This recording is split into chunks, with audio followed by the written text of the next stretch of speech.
देखा भाऊ आज ना व्हिडिओ बनवून मुद्दा असा शे की मी जाऊ मक्का मग उभा शे अहो 10 थैलीस ना प्लॉट आहे आपला मक्का. अहो मक्का असा आहे की या 10 थैलीसकडे आपलं एवढं लक्ष बी होतं नाही, म्हणजे लक्ष होतं पण पाहिजे तेवढं अनुरेणू काही करून येतं आपण. आणि ज्या तिकडल्या ज्या 12 थैल्या आहेत तेच बोलतात जीवलाही राहतो.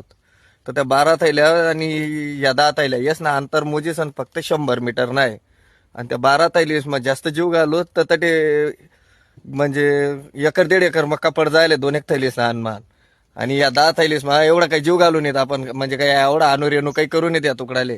तर हाय तुकडा मग एक तोटा बी पडेल नाही आणि अजून दाखाडच नाही तुमले. देखा तैना पाला जो शेवटला पाला आहे ना तो पाला सुद्धा कोल्हा होईल नाही. प्रत्येक पहिला जो मक्का उगाण टाइमला जो पहिला पाला आहे तो पाला सुद्धा हिरवा आहे या मक्काना. आणि तो मक्का इथला जीव लावत तो मक्काना 2-2 पाला सुकाय जायलेत. भेटू तुला व्हिडिओ मध्ये एखाद दिवस.